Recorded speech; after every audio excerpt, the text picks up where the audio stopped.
Nueva escalada en la guerra de Irán, en lugar de distensión por posibles negociaciones de paz. Un destructor de Estados Unidos abrió el domingo fuego e interceptó un carguero iraní en el estrecho de Hormuz.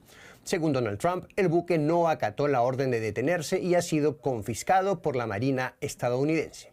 Irán ha amenazado con represalias. Todo esto ha ocurrido poco antes de que comience una nueva ronda de contactos entre ambas partes en Pakistán, tal y como aseguraba al menos el propio presidente de Estados Unidos, y 2 días antes de que venza un frágil alto el fuego. Hay ahora incertidumbre sobre si esos contactos en la capital pakistaní llegarán a celebrarse. Y una incertidumbre que se traslada una vez más a los mercados, donde el precio del petróleo ha vuelto a subir por las tensiones en Hormuz, una vía por la que antes del comienzo de la guerra circulaba una quinta parte del crudo del mundo. ¿Estamos ante una nueva muestra de la diplomacia de máxima presión de Trump? ¿O quizá ante una nueva escalada en momentos en que la guerra entra en su 8ª semana? Hoy es lunes 20 de abril de 2026 y ese es nuestro tema hoy en DW Actualidad en Análisis. Mi nombre es Isaac Risco y hoy nos acompañan Pablo Pardo, periodista del diario El Mundo, que fue corresponsal durante años en Estados Unidos y que conecta hoy con nosotros desde Londres, y Luciano Zácara, analista experto en Oriente Medio, que nos acompaña desde Doha, en Qatar. Los saludo a ambos y voy a empezar directamente con una pregunta dirigida a ambos. Voy a empezar contigo, Pablo, pidiéndote un pronóstico quizá. ¿Veremos esa segunda ronda de negociaciones en Islamabad, que parecen estar ahora bastante en el aire? Bueno, hacer predicciones sobre esto es completamente imposible. Quién sabe, o sea, los iraníes están ahora mismo, lo último que he visto de ellos, estaban diciendo que no iban a participar, pero bueno, la posición puede cambiar.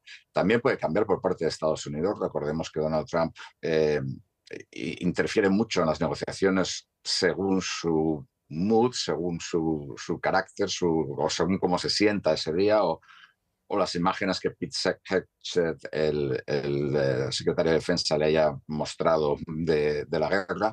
Recordemos que Donald Trump, por ejemplo, canceló una cumbre con Kim Jong-un en su primer mandato súbitamente, con lo cual yo creo que en este conflicto todo se mueve pues, de una manera bastante impredecible. Nos hemos llevado varias sorpresas, tanto por el lado estadounidense como por el iraní, y hacer cualquier tipo de predicción me parece muy arriesgado. Por eso me extraña, por ejemplo, tanta tranquilidad en el mercado de futuros del petróleo. La predicción es difícil, lo decía Pablo, creo que coincidimos en eso, pero de todas maneras quería preguntarte, Luciano, ¿cómo lo ves tú? ¿Crees que supuestamente el equipo negociador de Estados Unidos está por viajar o viajando? ¿Cómo lo ves tú? ¿Crees que habrá al final esas negociaciones en Islamabad? Coincido en la imprevisibilidad de este conflicto, sobre todo porque hay muchos más elementos que en un conflicto tradicional que se incorporan. Y creo que esta parte de la discusión de si van a ir o no a las negociaciones, si van a tener lugar las negociaciones o no, es parte de la negociación y es parte de la pelea. Todo lo que se está discutiendo en este momento o lo que se puede llegar a discutir en Islamabad todavía es el marco de la discusión. ¿Qué es lo que se va a incluir en esta discusión? Todavía no está claro. Todavía no está claro si el enriquecimiento va a estar, si la libertad de paso al estrecho de Hormuz va a estar, si los bloqueos van a estar. Todavía no se sabe qué es lo que se va a discutir en Islamabad. Por lo tanto, esto de ir o no ir a las negociaciones es parte también de la discusión y es parte también de la negociación. Yo tiendo a creer que sí, que va a haber, no en las mismas condiciones en las que estuvieron las anteriores, pero me arriesgo a decir que creo que va a haber una segunda reunión. No sé si ahora en estos 2 días o en las próximas semanas. Pablo, antes en la introducción mencionaba yo que el presidente estadounidense Donald Trump es conocido por esa posición, por esa actitud de intentar escalar las cosas antes de negociar. Él se jacta de ser un buen negociador. ¿Cómo lo ves tú? ¿Crees que está Trump haciendo eso? ¿Escalando algo para entrar desde su posición con buen pie a la negociación? ¿A qué está jugando? ¿Cuál es la estrategia de Trump? Bueno, yo creo que a Trump le caracteriza no tener estrategia, y eso es algo que incluso sus seguidores admiten, es decir, y que él mismo ha dicho en muchas ocasiones, es decir, parte de su manera de actuar es ser imprevisible. Pero aparte de ser imprevisible, yo creo que en este conflicto claramente el problema no es no es, digamos, un problema de superioridad militar, porque Estados Unidos e Israel la tienen, es un problema de objetivos, es un problema precisamente de estrategia, es decir, ¿qué es lo que quiere? Bueno, Israel claramente lo que quiere es cambio de régimen en Irán, que es una manera educada de decir derrocar al gobierno iraní actual. Estados Unidos no se sabe lo que quiere, es decir, a veces es derrocar, a veces es que no tenga programa nuclear, etcétera, etcétera. Entonces, yo creo que Trump lo que quiere es dejar claro que él ha ganado. Y vimos esto claramente el viernes pasado cuando Irán anunció la apertura del estrecho de Hormuz. Inmediatamente después Donald Trump empezó a decir que Irán había renunciado a su programa nuclear, que iba a entregar el material nuclear que tiene enriquecido, que iba a haber inspecciones, que Estados Unidos no le iba a dar, no iba a desbloquear fondos para Irán, etcétera, etcétera. Una serie de cosas, digamos, claramente con la intención de decir, he ganado, yo he ganado. Y esto lo lleva diciendo desde el segundo, desde el tercer día. Es decir, es una guerra que Trump dice que ha ganado. Entonces, la teoría de la máxima presión, sí, Estados Unidos aplicó la máxima presión ya en el primer mandato de Donald Trump, cuando rompió el tratado nuclear con Irán y con otros 5 potencias, no lo olvidemos, pero desde entonces, es decir, hay máxima presión y luego de pronto, pues no sé, treguas o declaraciones de que han ganado, etcétera. Yo creo que ver tanto como una estrategia clara de máxima presión no lo acabo de ver claro, porque no acabo de ver clara una estrategia definida por parte de Estados Unidos. Luciano, me gustaría ver un poco el lado iraní. Irán dijo o dejó entrever hoy al menos que no iba a asistir a la negociación de Pakistán a través de un comunicado, me parece que de la agencia estatal. Después salió un portavoz del Ministerio de Exteriores a decir que no estaba decidido si iban a ir o no. Te hago la misma pregunta para el lado iraní. ¿A qué crees que están jugando ellos? ¿Cuál es su posición? ¿Quieren negociar? Bueno, yo creo que sí, Irán quiere negociar. Lo que pasa es que está haciendo el costo de la negociación más alto y sobre todo por las circunstancias que estamos viendo ahora, justamente de una escalada con intercambio de fuego, con condiciones que no están claras. Por un lado, como dijo Pablo, Irán levantó el bloqueo por su parte, pero Estados Unidos dijo, no, pero yo no lo levanto y lo mantengo hasta que se haga el alto el fuego. Por lo tanto, Irán volvió a dar marcha atrás. Por lo tanto, Irán está tratando de ganar margen en estas negociaciones porque quiere llegar a la mesa de negociaciones en mejores condiciones para obtener mejores resultados. Hasta ahora lo venía haciendo de una manera creo que más estratégica por compararlo con Estados Unidos, porque ha conseguido poner en la mesa el cierre del estrecho, cosa que antes de la guerra no existía, y esto hay que recordarlo siempre. Si se está discutiendo ahora sobre la apertura del estrecho de Hormuz, es porque se cerró, y se cerró porque Estados Unidos atacó, e Israel atacaron, y Irán hizo lo que dijo que iba a hacer si era atacado, cerrar el estrecho de Hormuz. Antes la discusión era únicamente sobre el tema nuclear. Por lo tanto, ahora lo que se está discutiendo, lo que está tratando de poner sobre la mesa Irán es unas negociaciones nucleares que sean parecidas a las que fueron las del 2013 y 2015, en donde se garantice el derecho a producir uranio enriquecido y a manejar todo el ciclo nuclear bajo supervisión, que era lo que Trump no le gustó.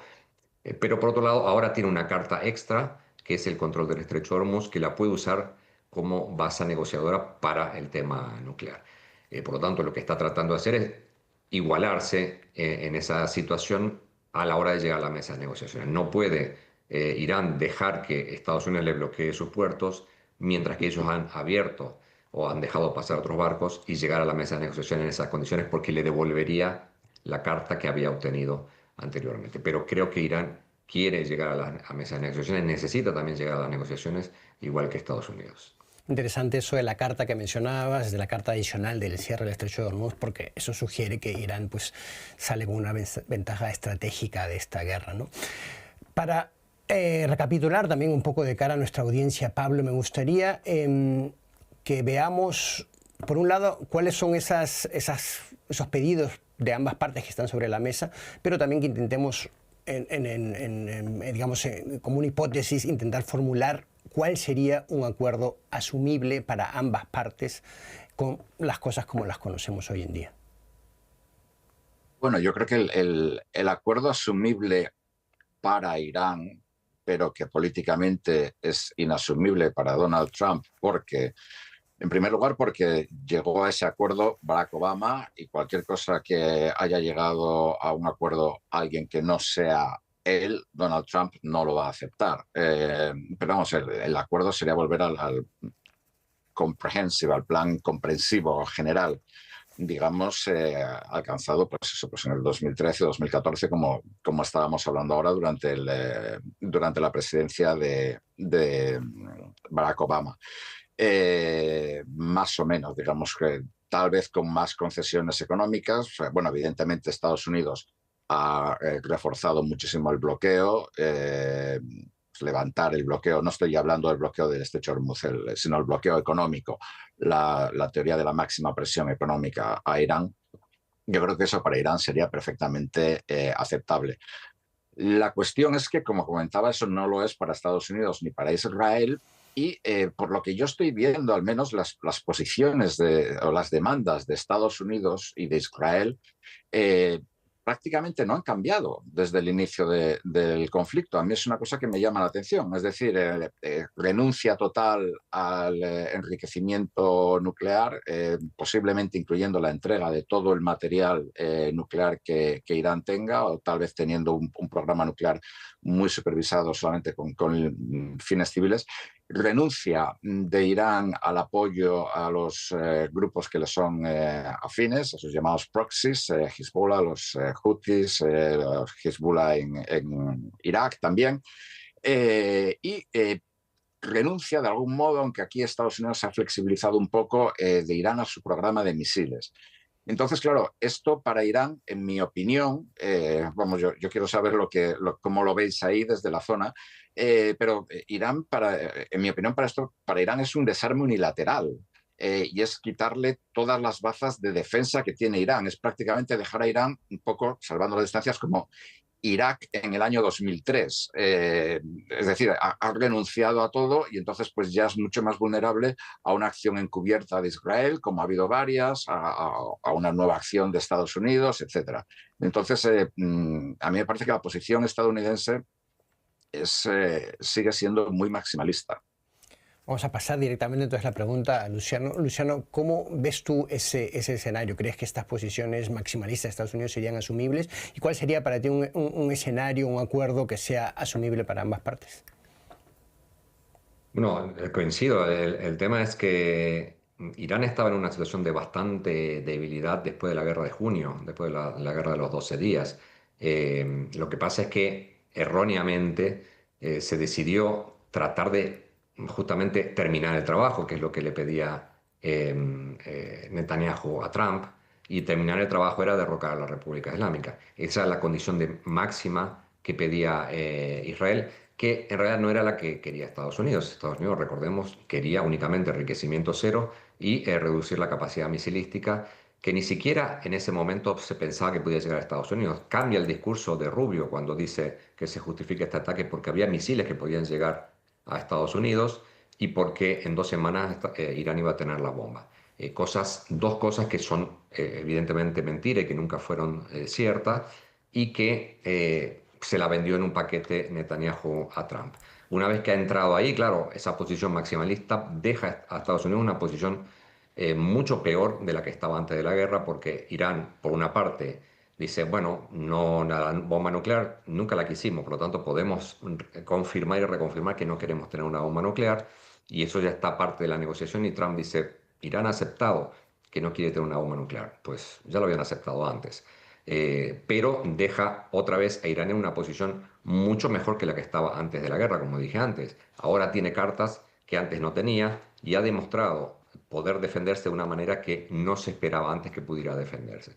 Por lo tanto, estratégicamente Estados Unidos ha quedado mucho peor que antes de la guerra. Antes podía sentarse en una mesa de negociaciones a imponer determinadas condiciones porque todavía no se sabía qué era lo que podía hacer Irán. Ahora se sabe lo que puede hacer e Irán lo está utilizando muy a su favor, independientemente de que la economía esté siendo totalmente destruida. Desde el punto de vista estratégico, han mantenido una línea y eso les ha permitido ahora estar relativamente en una posición mejor que Estados Unidos e Israel, que no pueden aceptar un alto el fuego como ahora. No pueden mantener una situación de status quo como hoy, si se termina la guerra hoy, porque ninguno de los dos ha alcanzado sus objetivos. Irán ha alcanzado sus objetivos, como venimos diciendo al principio de esta guerra, porque el juego de Irán nunca fue ganar. El juego de Irán fue siempre sobrevivir, no perder y trasladar el costo de esta guerra a Estados Unidos e Israel y al resto de la región y del mundo, diría. Por lo tanto, ¿qué escenario es posible? Yo creo que un escenario es posible de volver a una mesa de negociaciones en la que, como dije antes, se negocien parámetros parecidos a los que fueron los del 2013 y 2015, si eso es aceptable para Trump, que se acepte un enriquecimiento, que se acepte un máximo 3-4% como era anteriormente, no enriquecimiento cero, quizá negociar o reducir algunos aspectos del programa balístico y nada más. Y garantizar el paso del estrecho de Hormuz con un mecanismo de coordinación con los países del Consejo de Cooperación del Golfo, que creo que deberían ser incluidos en cualquier negociación. Creo que el principal problema, para mí uno de los principales problemas, es que estas negociaciones están siendo otra vez bilaterales, únicamente Estados Unidos e Irán, para discutir cosas que en principio también tienen que ver con los países de la región y sobre todo con Israel, porque Israel no va a aceptar lo que se firme si eso no le satisface. A ese posible multilateralismo me gustaría volver en breve. Pablo, hablabas tú también antes de ese discurso de Trump, ¿no? Que él necesita afirmar que ha ganado para poder aceptar el fin de esta guerra. Hemos hablado aquí también de la ventaja estratégica de Irán, esos factores que presionan a Trump. A tu juicio, ¿qué puede la presión contra Trump llevarlo a ceder? La presión, hablando de los precios del petróleo, que es los precios de los combustibles, que entiendo que es un tema importante en Estados Unidos, sobre todo de cara a las elecciones, también de cara a su propio electorado, el electorado del movimiento MAGA, que no quiere, que gran parte al menos de ese movimiento ha sido reacio a intervenciones en el extranjero. ¿Puede esa presión llevarlo a ceder? ¿Cómo lo ves tú? ¿Cómo te atreves a hacer un vaticinio respecto a eso?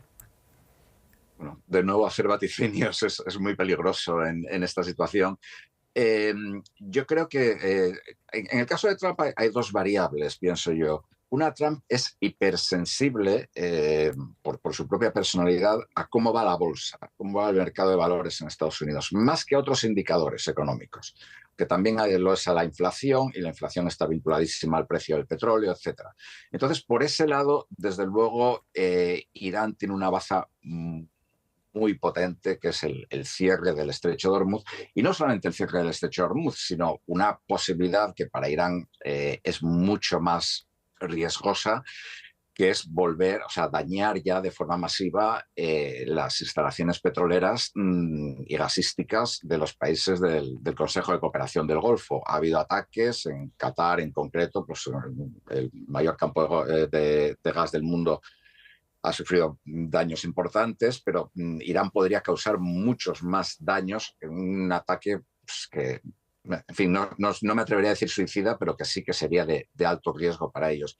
Esto para Donald Trump es un problema, y esto es algo que a Donald Trump le impacta mucho. Además, Donald Trump mantiene muchas relaciones informales con Wall Street y les escucha mucho. Esto está por un lado. Por el otro lado, Donald Trump es un personaje también muy terco, se empecina en algo y no cambia. Recordemos que durante el COVID, por ejemplo, Donald Trump se negó a cambiar su política, ¿no? Y hay quien dice que si Donald Trump simplemente hubiera admitido la tragedia del COVID, en vez de más o menos siempre quitarle importancia, probablemente hubiera sido reelegido, ¿no? Entonces, en este caso tenemos la cuestión de que Donald Trump no puede asumir que ha perdido, y cualquier tipo de acuerdo puede ser efectivamente, como comenta Luciano, yo creo que sería lo que todos querrían, el acuerdo de Obama de 2013-2014, pero habría que cambiar todas las palabras, habría que, no sé, que buscar sinónimos para todo, para que nadie pudiera decir que es el acuerdo de Obama. O sea, si dicen que es el acuerdo de Obama, es que Trump mañana, declara la guerra, no sé, desde Irlanda hasta Pakistán, ambos inclusive, vamos a ver que lo diga, ¿no? Entonces yo creo que estas son las dos cuestiones. Por un lado, la economía, que esto pesa mucho y aquí Irán está usando sus bazas muy bien. Por otro lado, la personalidad de Trump. Se nos acaba el tiempo y quiero terminar esto con Luciano hablando un poco de esos posibles enfoques multilaterales. No entiendo que varios países árabes celebran este martes una reunión de la Liga Árabe, parece para hablar, entre otras cosas, sobre la situación en Hormuz. ¿Qué iniciativas podemos esperar? ¿Qué opción hay para los países del Golfo para intentar ayudar a encontrar una solución a esta guerra? Bueno, creo que lo que veremos principalmente es un llamado a la apertura del estrecho de Hormuz, que se va a hacer un llamado general, tanto a Irán como a Estados Unidos. Creo que esta vez quizá no se nombre a Estados Unidos, pero se va a exigir a todas las partes beligerantes que mantengan abierto el estrecho de Hormuz, porque evidentemente el bloqueo de Estados Unidos no ha sido muy criticado formalmente, oficialmente, pero evidentemente no ha gustado para nada en los países de la región. Por lo tanto, creo que vamos a ver un llamado un poquito más general por primera vez involucrando a Estados Unidos, exigiéndole que levante el bloqueo también, y quizá alguna iniciativa en apoyo a lo que ya se había iniciado en un momento hace un par de semanas, pero que luego ha quedado por ahora en el olvido, que es una cumbre bilateral entre Omán e Irán para tratar de coordinar esfuerzos para regular el paso del estrecho, cosas que tengan que ver con una desescalada o lo que se llama deconflictuar el estrecho de Hormuz para que sea algo que sea regulado entre los países vecinos, más allá de que sean aguas internacionales, que creo que sería un paso adelante para que multilateralmente, incluyendo países de la región, se resuelvan cosas técnicas específicas con el paso del estrecho, independientemente de que la guerra, independientemente de que el acuerdo nuclear se resuelva por otros canales. Creo que tratar de tener un acuerdo global que incluya todo es más complicado, y creo que favorecería mucho que el multilateralismo pueda compartimentalizar las cuestiones y que Irán, Estados Unidos e Israel resuelvan la guerra por otros medios, y que si hay que regular el tema nuclear lo hagan también en los marcos multilaterales que se han hecho anteriormente. Sigo pensando que un acuerdo entre Estados Unidos e Irán nuclear, sin que haya otros actores involucrados, puede llegar a ser a largo plazo otra vez no funcional, porque hay que tener en cuenta que cada vez que hay una presidencia que cambia en Estados Unidos, también cambia la política exterior. Y por lo tanto, dejar todo, jugar toda una misma carta, creo que puede ser peligroso.